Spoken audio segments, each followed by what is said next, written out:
Come on, would someone tell me what's going on here? He's just a kid, just learned how to shave, and he's piloting that thing?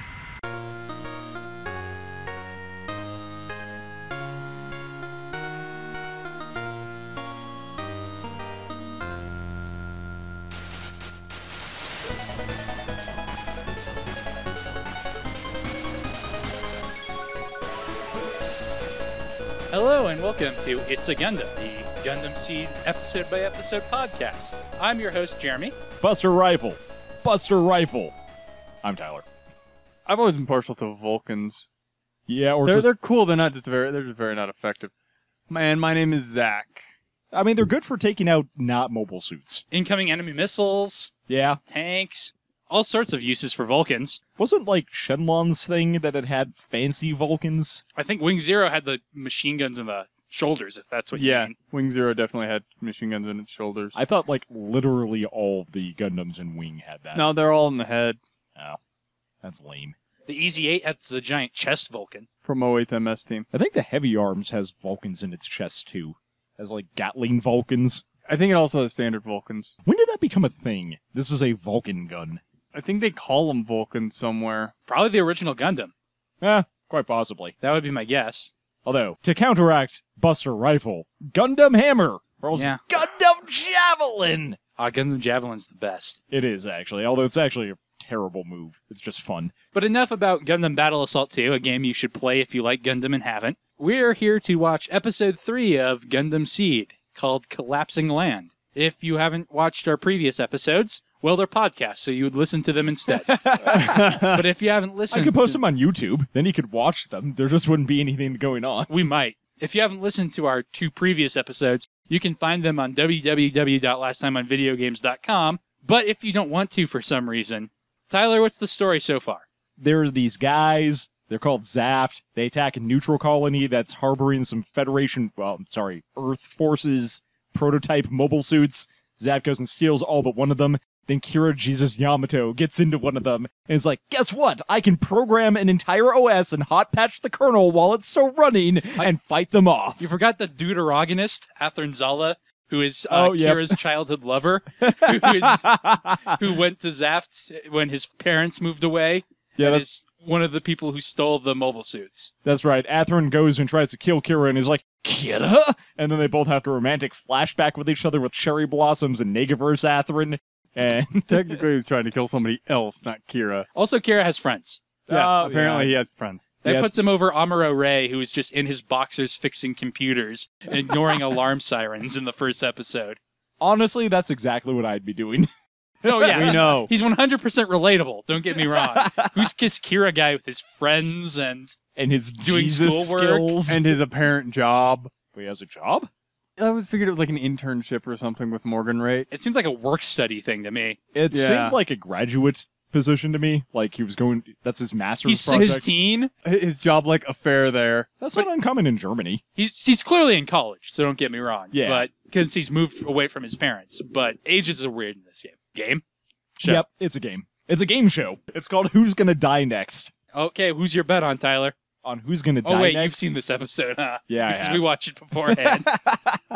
I vote Athrun. Definitely gonna die this episode. It's gonna be a tragic motivator for Kira for the rest of the series. So with that, let's go ahead and start Episode 3 of Gundam Seed, Collapsing Land. You get basically the same recap of all the events that led up to the war as you got in the last episode. Yeah, the stuff Tyler just told you. There are these guys named Zaft, and I guess there's an Earth Federation. Also a bloody Valentine tragedy of some sort that you still don't know about, really.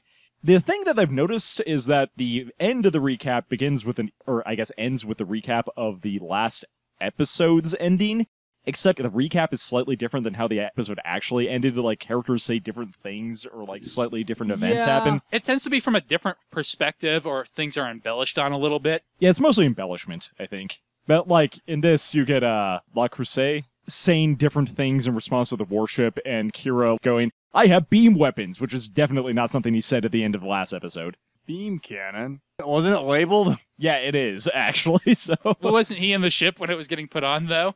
Everyone questions the emergence of a massive ship just blasting its way into the colony. Apparently, that doesn't actually cause explosive decompression. So what they did there was get rid of a bunch of rubble in front of them, What was the actual exit strategy for that I don't ship? know, Was it 'cause blast that's through the like- side of the landscape? I think they got turned around or something. I'm Well, not how? sure. Like the It bay might- was not big enough to turn that ship around in due to the blast. Kids, don't make me turn this ship Unless- around. Well, it Unless might they have had been a to thing that they blast- were supposed to turn around when they take off, and they couldn't because... Unless they blasted their way through a bunch of rubble and ended up getting turned around in the docking bay, but I don't... They made it seem like they had to fire their weapons at some rubble at the exit, and then they went out the normal exit, but the normal exit goes out into the middle of the colony. I have no idea. Moral of the story, it's a really cool entrance. so- Convenience. It does look cool, yes. The White Base never fired its way into a colony. It should have. Very few things actually are going to shoot their way into a colony. Yeah, they mostly shoot the colony down onto the planet. Or they try to plant nuclear bombs on it. All right, so we just said the Archangel is coming through. The crew is being appraised of the situation. They realize the strike is in combat. They shoot some missiles at Le Creuset, who just kind of dodges them, and they hit the colony, which is bad because it's already pretty screwed up. She's like, okay, fire the missiles. Make sure not to hit that shaft. And the first thing he does is hit the shaft. Does that crewman ever get a name? Which crewman? The helmsman? Missile firing dude. I think he does, but it's mentioned once. Oh, okay. So he's that level of important. They're the standard bridge crew. They're there the entire time, but they never actually... I don't know if they do get Look named. at how nervous she's like, make sure not to hit the shaft. And he's like, oh crap, I better not Or hit the ground. shaft. What else are you going to hit if missiles miss? They're not The just going mobile to suit. destroy. Other than hitting Crusade, you're either going to hit La Flaga or the Strike. Is Lafagla out right now? Yeah, he's still there. cruising around. His gun is shut off, so he's just kind of flying around. Yeah, they showed him earlier when the Archangel first showed up. He hasn't actually done anything yet. Also, Le Creuset used his fancy machine gun on the strike, and with the phase shift armor, it still did nothing, which he was surprised about. And he's like this random acronym of bullets. So Kira decides with the shaft being hit, things are bad, so he takes out the giant beam cannon that's been equipped on the strike, shoots at Le Creuset, which destroys his arm, but also makes a giant hole in the colony that's sucking out air. Very reminiscent of the first episode of Mobile Suit Gundam, when Amuro destroys the Zaku, but does it improperly, so it explodes and damages the colony. I do like blame Lieutenant Ramius for that, because she equipped him with the single most dangerous weapon she could have in this It was situation. the only one that they had on hand, though, Yeah, so... and spoilers for, like 30 episodes from now, so do the top brass. And then we see Athrun doing a Kira and, like, reprogramming the entire operating system or running complex diagnostics or something while also having, like, daydreams about Kira. Well, the other so... ones did it as well when they were stealing theirs. So they're all coordinators, obviously. Yes, and we'll find out what those are kind of this episode. It's weird to me that it takes this long because, Toonami had those pre-rolls before shows. The explanation of coordinators was in there, so, I knew about it from the beginning. It's weird to me that we go 2 full episodes before hearing about them. Anyway, La Crusade comes back. His arm's blown off, and everyone's like, he must have fought a really powerful enemy to lose his arm. And Athrun's like, that's not possible, unless it was him. I'm really surprised that they still need arresting gear and the standard trappings you would need on an aircraft carrier in space. I think it's real cool. Also momentum. I'm willing to go with that. I just find it interesting that they have it. I would argue you would need it more in space because you have less air resistance. Conversely, you have thrusters to stop your...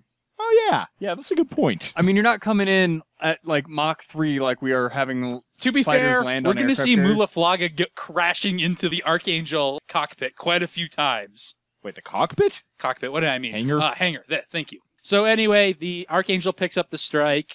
They're happy to see Lieutenant Ramius, but then when they see Kira get out, they're all concerned and confused. Well, they're all like, Wouldn't you be? my biggest problem is, how could a kid like him pilot that? He's in college. Clearly, kids do things in this setting. Why is it the surprise?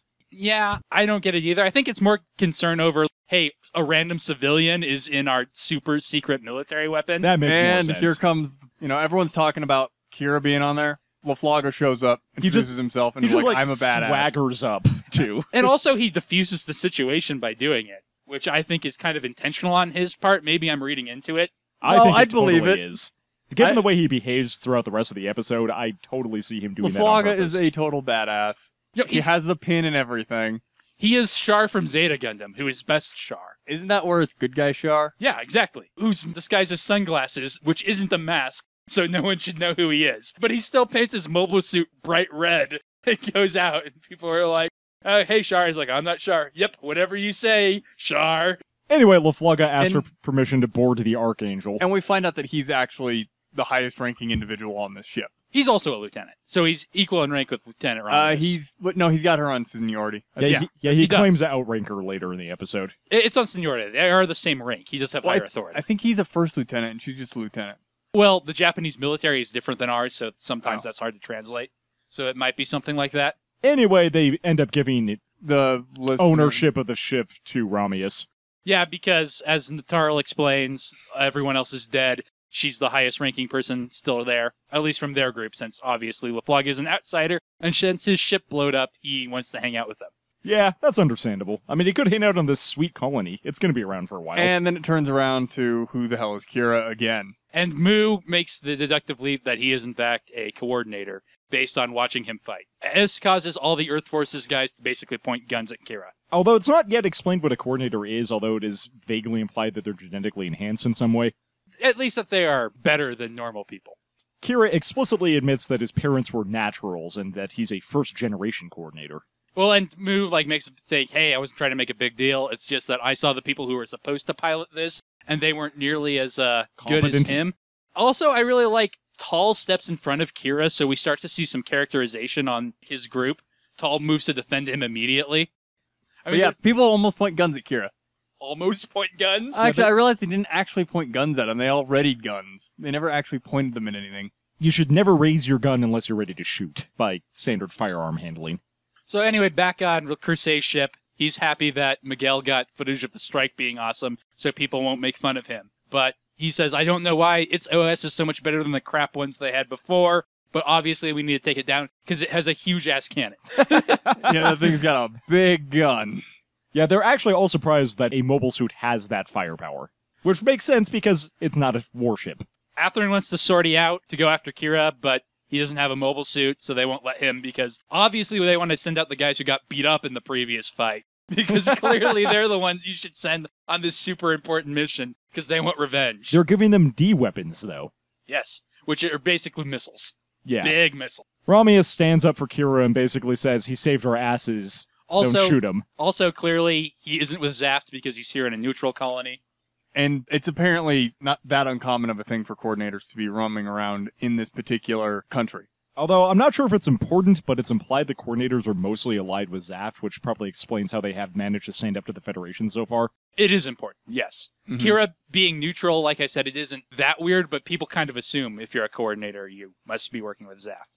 And at this point, we're basically going, mobile suits are hard to pilot because we made crappy operating systems. The implication is very much naturals just can't do it, which I kind of like. I liked it more when I was a kid and watching it for the first time, because that gives a reason for one faction to have mobile suits and one not. That's better than we just didn't build them. Yeah. At the same time, coordinators are weird. I like them. I like the idea a lot. We'll talk about it a little more when the exposition of exactly what they are comes up. But it is kind of weird that they can do it and the others can't, I guess. Although, like I said, I do like it. So anyway, Mu leaves saying, yeah, well, we're screwed. Le Crusade's an asshole, and he's going to come blow us up, probably. Because he just shot me down. Anyway, I'm going to go have a beer or something. Bye, guys. Beer and my last cigarette. And then we get to see the Djinns being equipped with D-class equipment or whatever, which are missiles. Yeah, amount to a bunch of big ol' honking missiles. And the Reds who aren't Athrun explain how that's usually used for taking up bases, and it's going to be huge overkill. And it's probably going to destroy the colony, which silver-haired guy says, yeah, well, they deserve it. For being neutral. How dare you declare yourself neutral? Because he's kind of a douchebag. Meanwhile, green-haired guy is like, I don't take very kindly to that type of talk, but I'm smaller than you, so I'm not going to do anything about it. And then we get a very hectic shot of them trying to prep the Archangel for launch, salvaging water and all kinds of other supplies that they might need. So here's where we get a little more interaction between Kira's friends and the exposition about what coordinators are. Like Tyler said, they're genetically enhanced humans. I mentioned in the first episode how the Star Trek episode Sea to Space is a huge influence on this show, and coordinators are where that's biggest, because they are just the super soldiers that Khan's race is, basically. Although, is it ever explained, in what ways they're actually better? It depends person to person, so not really. It's very vague. But they're in general smarter, better at learning, better reflexes. Some of them have really good singing voices, hair color. Cuzzy is basically saying it's surprising that something that's impossible for us is just difficult for him. Yeah, like reprogram the entire OS. while in combat under fire. without restarting the operating system. How do you even do that? How do we know that he didn't restart it right there? He punched a Jin in the face, then restarted the operating system. Does it just have like a 2-second boot time? It is a war machine, and Kira told it to start and boot in 2 seconds. So as a programmer, how does this work as an explanation for how someone rewrites an OS in combat for you? Okay, an operating system for that type of machinery would by necessity be simple.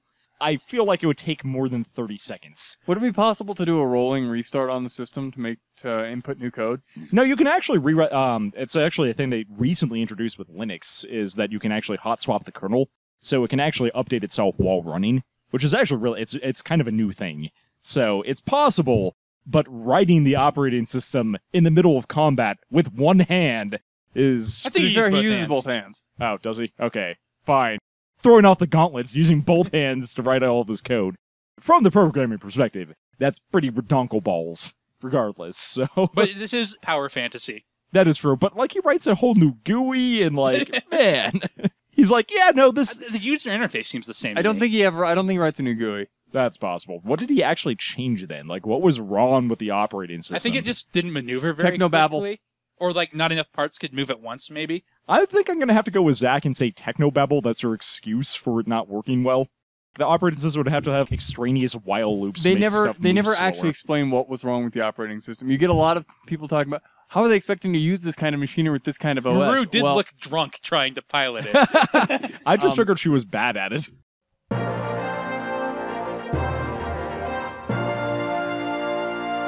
Hey, it's me, Jeremy, host of It's a Gundam, and remind me to mention when the eye catch comes up so the transition isn't super awkward like it is here. If you've been listening to our last few episodes, thank you very much. This is episode 3, of course, and I want to thank everyone who's still listening for coming along with us. If you don't know, we are actually doing a contest. We are giving out, we're giving away prizes. We are giving out a Master Grade Freedom Gundam 2.0, a copy of Gundam the 08th MS Team on Blu-ray, and a copy of the same on DVD. And if you want to win one of these 3 prizes, all you have to do is email us at gundam@lasttimeonvideogames.com. Tell us what you think of the podcast, if you like Gundam Seed, if you don't like Gundam Seed, how great the Freedom Gundam is, and you will be entered. I also want to try using my Twitter more. Our Twitter is LTOV Gundam.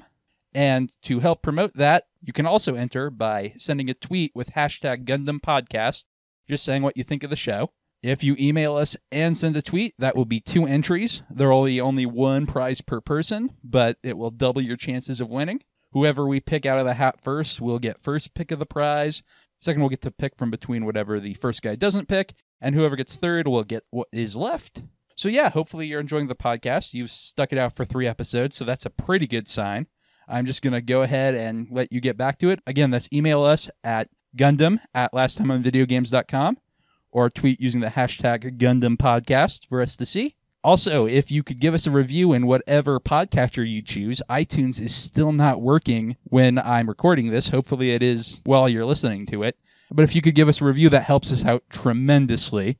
And that might be another way to enter coming up. We'll see. Not saying anything, just saying maybe. So yeah, thank you very much, and I'll let you get back to it.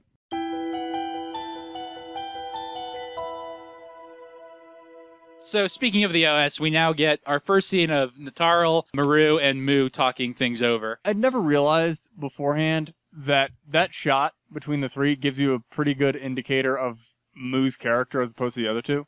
Because the other 2 are more straight-laced. The uniforms are all clasped. Mu's got his sleeves rolled up and the buttons are basically undone on his jacket. And he's like reclining in his chair with his arms crossed. So they're discussing what they're going to do. They have to get out. Maru thinks they need to use the strike, but only Kira can pilot it, because now the OS is too complicated for a non-coordinator, and the old OS is crap.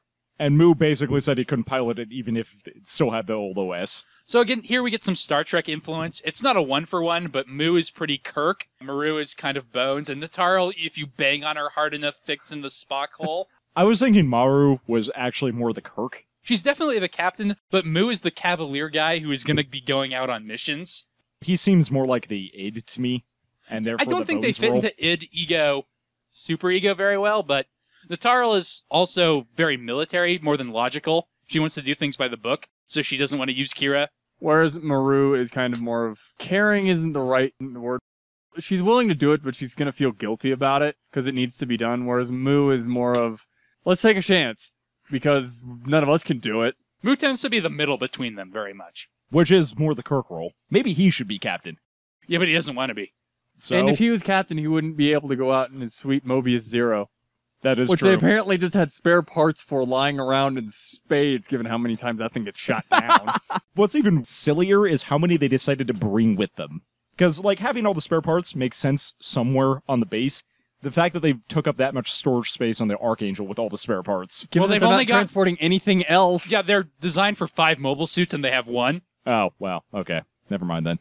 So anyway, back up in space, Athrun seals the Aegis and decides to go out in it. Borrows. Yeah. Borrows with no intention of returning. Le Creuset is like, oh, that's cool. We get to see 2 Earth mobile suits fight. I'm sure it'll be fine.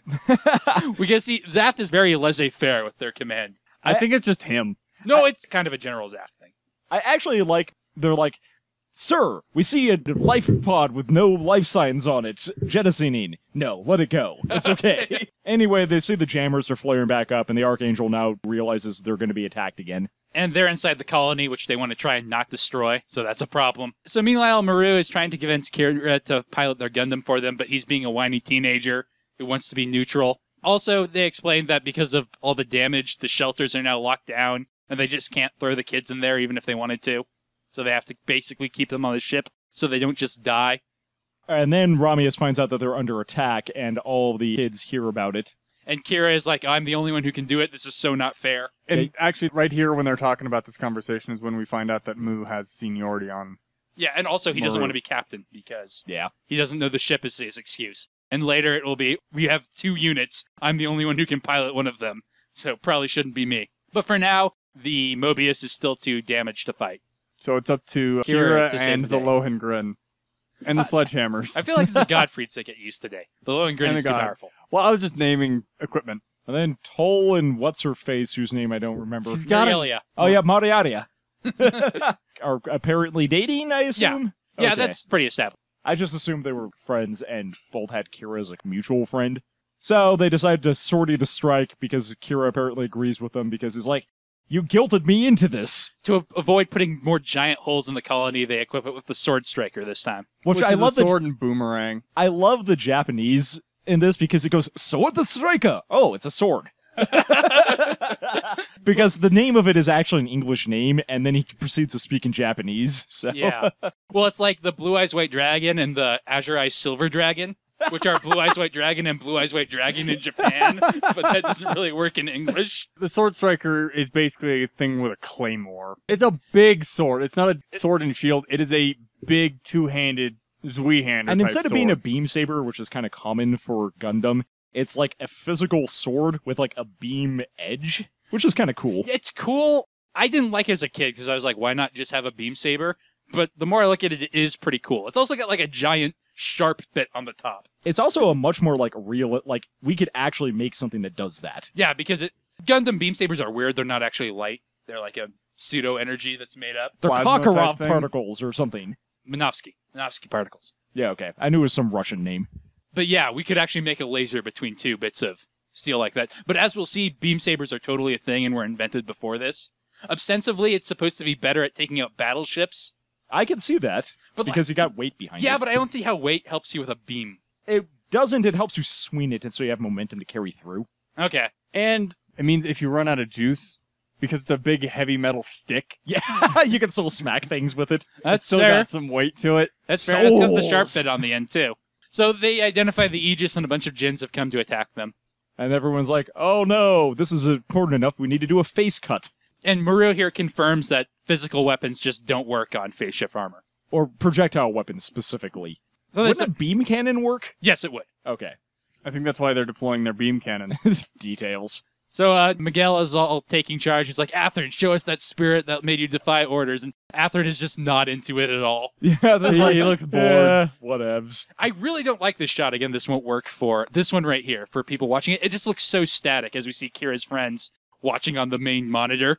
Where did the other people come from, too? We I should thought the only people on board the ship at the time are supposed to be the military crew plus them. They're not supposed to be any civilians on board. None that we saw. I think there were, like, mechanics and stuff. It might have been unclothed military personnel. That's true. That's entirely possible. I actually really like that static shot because it shows how powerless the civilians are to do jack shit. What I don't like about it is how some of them are moving and some of them aren't. And, like, I mean, that's just animation, but it just looks really... That like part of it painted on to me. Okay, I understand where it's coming from. I like not the story, idea it's behind the shot as well. It's the execution. Does he use any of the other kit on the Sword Striker? Because it's highlighted by the big old sword, but it's also got like a grappling hook on it. Yeah, he doesn't use the grappling hook.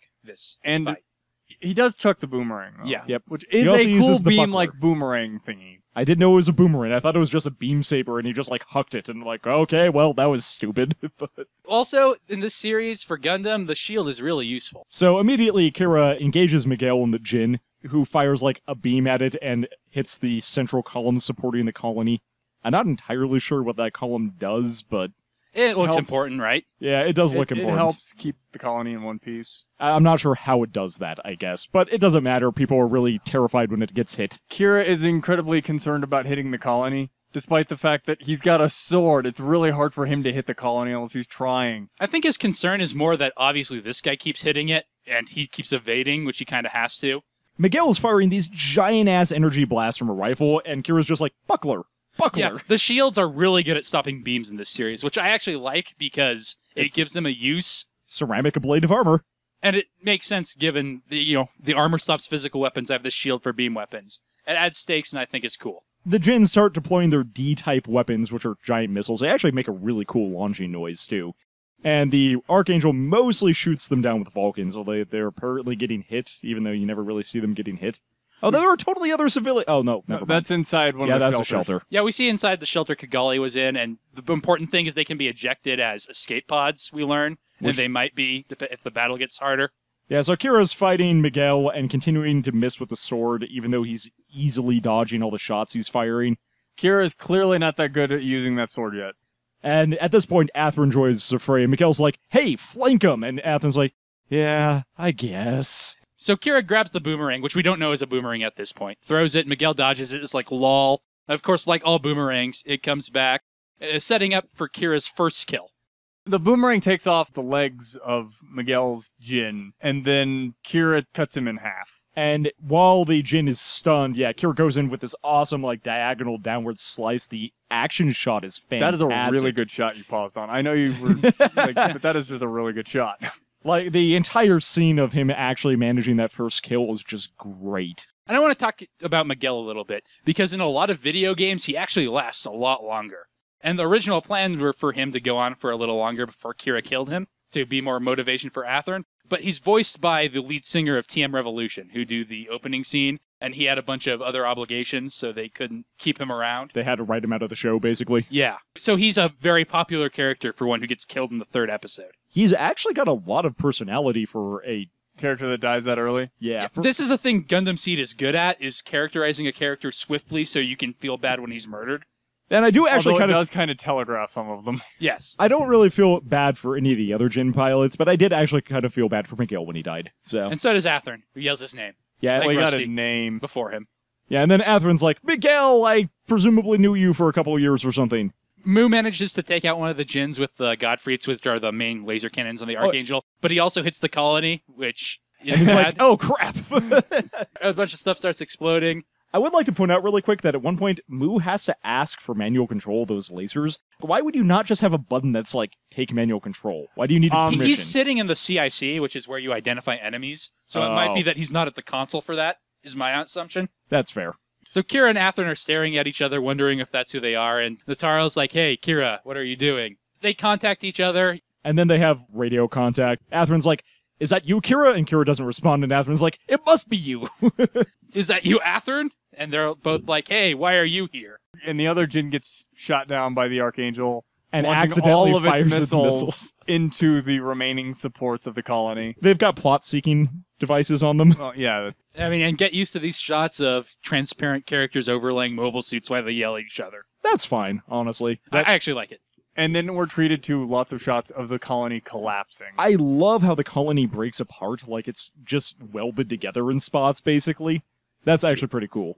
All the shelters are shot off at like escape pods. They deploy in this cool spiral pattern around the cylindrical colony. The captain of Le Creuset's ship seems concerned, but he just looks determined. We see the Archangel being dragged back by the air running out, and Kira and Athrun are thrown out of the colony in opposite directions, yelling each other's names. Explosive decompression. So I actually do like that they bothered to take into account decompression in this, because I've actually seen a lot of space combat series that they're like, oh, a hole got blown in the side of the ship? No big deal. Gundam likes to pretend to be pretty science fiction. It's a little inconsistent with it, but a lot of it comes into play. And that's where our episode ends. I felt like a lot more happened this episode, even though I think probably less actually happened. So we get the explanation of the coordinators, which I think is really important. We get a lot more of Mu's characterization. And we get Mu, Natarl, and Ramius all in the same room at the same time talking about stuff. The colony explodes, which is also kind of a big deal. Yeah, now they're not in the colony anymore. They don't really have any other And options, Miguel died. And Miguel died. Yeah, actually, their Archangel's pursuers actually lost a fair amount of their force. So I want to talk for a moment about decompressed storytelling. Is that a term you guys are familiar with? That's a new one to me. It's mostly a comic book term, and it's mostly used for comparing comics in the 60s when Stan Lee would write more ideas on a single page than most people do in a year of comics, to modern comics where they're much slower, but there's a lot more focus on character development and dialogue. So plot pacing Yeah. versus characterization / exposition pacing. Yeah. I want to talk about it here because in the original Mobile Suit Gundam, they're on Earth in episode 6. Wow, really? Yeah, more is going to happen in this series, but we will not be on Earth that fast here. And I think that's part of why it feels slow. You said it felt faster this time, which I think means they're... I don't think it felt slow the first time. It just didn't feel like a whole lot was happening. Nah, this one takes easily 10 to 13 episodes to actually get to Earth. Yeah, but also more plot stuff happens. But also the colony is destroyed in the second episode of Gundam, and will basically be at that point at the end of the 4th episode of Gundam Seed. But also Gundam Seed has a lot more characters, and we're doing more to develop them. Kira's supporting cast actually have a relationship with each other outside of him. And then Athrun, and he has a supporting cast. That is Athrun true. really is a deuteragonist in this story, more than an antagonist. Although he serves that role too. You're going to need to explain that term. That's a new one to me. I don't know why I've never heard The it before. protagonist is the first main character. Yes. The deuteragonist is an equally important character who is... Not the antagonist. Yeah. The tritagonist would be a third one that's really rare. Okay, I've never actually heard that term before. So you like this episode? Yeah, I mean, the action was fantastic. Plot stuff was moving forward. You finally get to see everyone's interactions with each other. Mu's a badass. Mu's a badass. Yeah, I love Mu. He's a great character. Mu's So. great. Mu makes Gundam Seed in a lot of ways. He's what makes it different and better than the original in a lot of ways. Athrun does a lot too, but Mu is what I really noticed the first time I watched it. So I'm finally becoming accustomed to the non-mobile suit art in this. I still had problems Kira's legs were abnormally thin for a while. He looked like He still has some dagger chin going on, but it's not as much. It's less pronounced. It's not nearly as bad as Code Geass is. Code Geass, they're all really, really, really thin. Oh no, the character models for whatever reason just don't look nearly as detailed still, and it's still kind of jarring. But overall, this episode was pretty good. The series has been pretty decent so far, so... All right, well, next week we will be watching episode 4, Silent Run. But before we go, I want to add another mobile suit to our list of mobile suits. And I'm going to let Tyler pick what we had this week. We saw both the Launcher Strike and the Sword Strike for the first time. Neither used all their weapons. Would you like to rank one of those? Yeah, I was actually thinking the Sword Strike was pretty awesome. I don't feel like we got enough of the Launcher Strike. The one thing the Sword Strike that we didn't really see is that its shield also has a grappling hook that it can shoot out to yank people. I feel like that doesn't get used much in the series. It's used a lot in the video Sword games. Strike doesn't get used a whole heck of a lot in the series in the first place. Neither does the Launcher Strike. No. I feel like the Sword Strike is kind of limited use, especially in open space combat. Especially since in-universe it was designed to fight battleships, and they needed to do a lot more anti-MS combat. We do. I feel like the Sword Strike gets the important parts, though. We do. The sword does come up. Yeah, actually, I think To be fair, swords are a lot more personal, so that's probably an intentional choice. Probably. Yeah. So where do you think the Sword Strike goes? Better than the Naked Strike, I assume? It's got that blue on the color scheme, the big sword. Yeah, the big sword really makes it. It's pretty cool. It's an awesome sword. Do you think it's better than Le Creuset's high mobility Jin? It has those wings, it has a cool Gatling gun shield. I don't think I do. I'm kind of surprised that this... I don't know, I don't like the Strike as much as the awesome Jin, but... I like Claymores. Yeah, it does have the Claymore. That is definitely a point in its favor. I didn't like the Claymore. The Boomerang is a cool idea, but how does Beam Boomerang work? The Sword Strike has the Sword Suspension Strike of is disbelief. entirely on Rule of Cool, and that's fine. I like it a lot more now than I did as a kid, which is weird to me. But I think I agree, and I think we will put it below the High Mobility Jin, which is somehow on top of the list and above the Naked Strike. Although we haven't done the Aegis yet, although we haven't seen it a lot of it Yeah, doing we haven't stuff. and it hasn't done anything It yet. hasn't done anything, and I want to at least wait until it does its main gimmick. Is it shielding? Because that's no, what you would Aegis think, is. wouldn't you? Why That did would they make sense. Why did they name it that then? I mean, the strike. Because the Aegis is strikes. a cool name. It's supposed to be the command suit, so I think the idea is you protect like in the, that way. The Greek Aegis. Yeah. Like It was supposed to be the commander? Yeah. It's the last one they made. It's supposed to be the commander suit. and Athrun's got it. Yeah. Some of them don't apply. In general, the Earth Forces name their Gundams after their combat roles. So Strike, Blitz, Duel. Wait, how are the strike and the blitz different? You'll see. The Blitz actually makes a lot of sense to me. More than the Strike, honestly. The Strike is the, whatever we need, we put that pack on it suit. It's the most modular of them. Yeah. The Strike is your grunt. To be fair, do they also, are the mobile suit names also in English when they try to say them? Yes, I believe so. Yeah, that's why it's called strike. Because it sounds cool with the Japanese accent. Oh, certainly. All the names are fine, I think, from a cool factor, but some of them don't work with that logic. Yeah, well, I mean, you're naming things after their position and you run out of things. You're like, I don't know, it hits things. And we'll have the Forbidden later. What? Suddenly it's exploding Godfinger time. And the Calamity, which kind of makes sense, but... The That's an Raider excellent really does name. make sense. Yeah, the Raider is obvious. The Destroy does what it says on the tin. I just love that there's a Destroy Gundam. Whereas Zaft, when they start making Gundams, name them after abstract concepts like freedom, savior, and destiny. But then you have the Chaos Gaia and Abyss. I mean, clearly. And the Justice. Justice is an abstract Well, concept. I know, it just He was wasn't adding that to included the in list of first- abstract Oh, concepts. well, I didn't go through them all. You also have the Providence and the Legend. What else does Zaft make? The Impulse. Do they just, Which reverse isn't really an engineer the mobile suit abstract technology? concept. Basically. We'll get to that. Yes, we will. So anyway, I'm glad you liked this episode, Tyler. I do too. It's very action heavy. I thought less happened in it, but like you said, a lot happens. I feel like 2 wasn't too bad, though.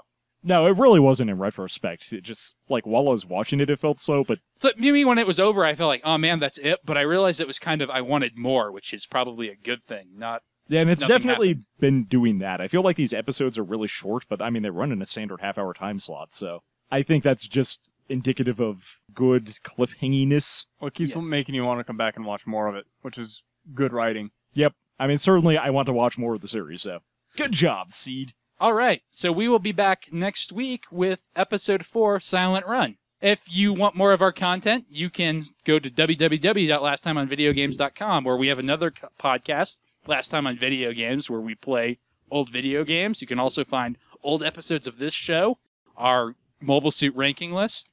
Sometimes we post other content, although very rarely anymore. No, we don't. There's no other content on that site. I'm halfway. It's still there. There's no other new content. You can read my old reviews of Power Rangers, comparing it to Zyuranger. All right, so we will see you guys next week. Bye.